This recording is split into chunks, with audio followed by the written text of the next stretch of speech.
Greetings, YouTubers. I wanted to do a quick video about the fuel tank I just built for my pickup truck. I needed something to haul diesel around because lugging 5-gallon buckets was getting fucking old. So I decided to build my own fuel tank rack because when I priced one out from the store, it was going to cost me about $1,300 and I really didn't want to spend that. So I decided to make my own. I just went with a design that kept it up off the floor just so I could utilize the full length of the bed. And while it had some drawbacks and made the job a little bit harder, I think I'm going to end up being happy with it in the long run. I threw on a couple little side baskets. And again, when building it myself, I was able to really customize it and make it my own thing, which was also pretty cool. I'm happy with how it came out. Actually, really happy. It's definitely going to make my life easier. But I just wanted to go through, kind of show my design. It's not perfect, but like I say, it's definitely going to make life easier for me. So obviously, just a 55-gallon drum is the holding tank. I don't know if you can really see. It rests on those two bars.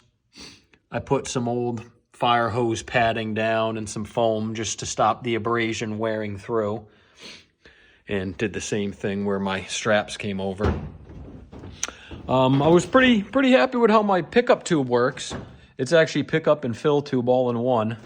I had to make that L piece coming out, and my pickup tube, you can see where it goes to the pump here, that comes all the way down. There's a barb fitting right in here, and the plastic hose attached right on that barb fitting goes down into the tank.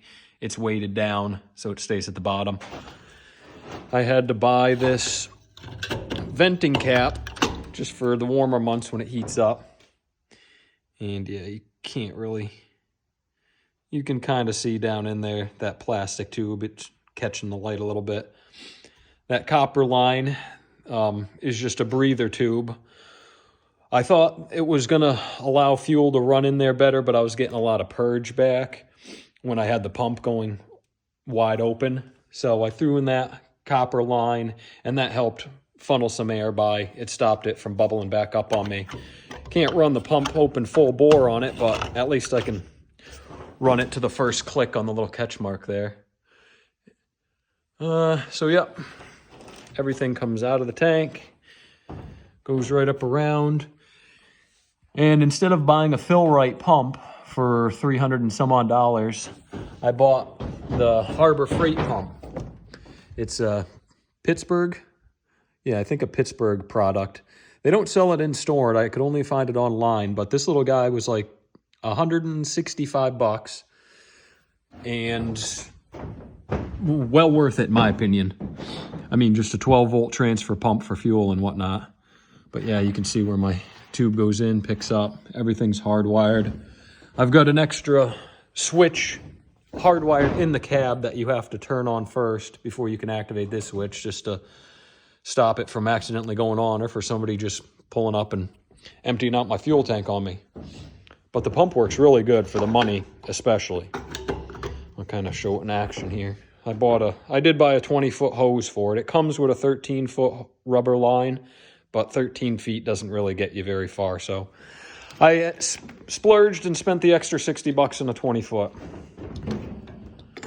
But yeah, as you can see, I got this switch on in the cab.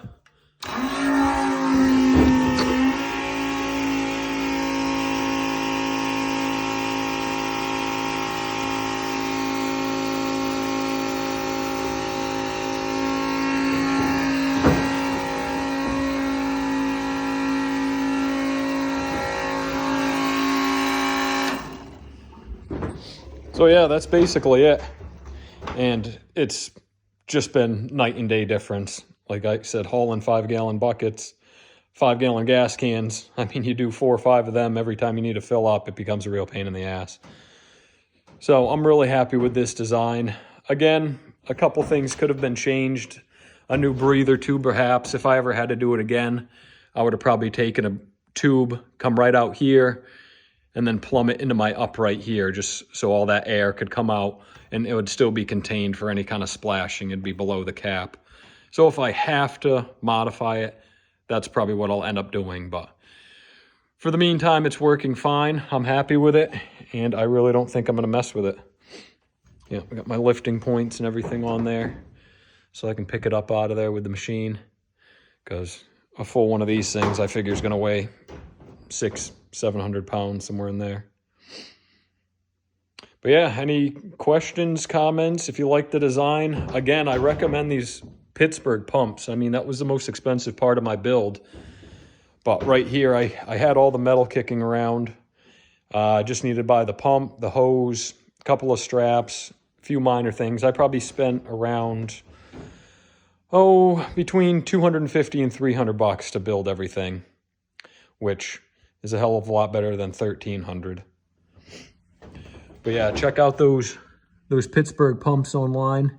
If you're looking to do a similar thing for yourself, for $165, you can't really go wrong. Yeah, that's it. I'll have more to come.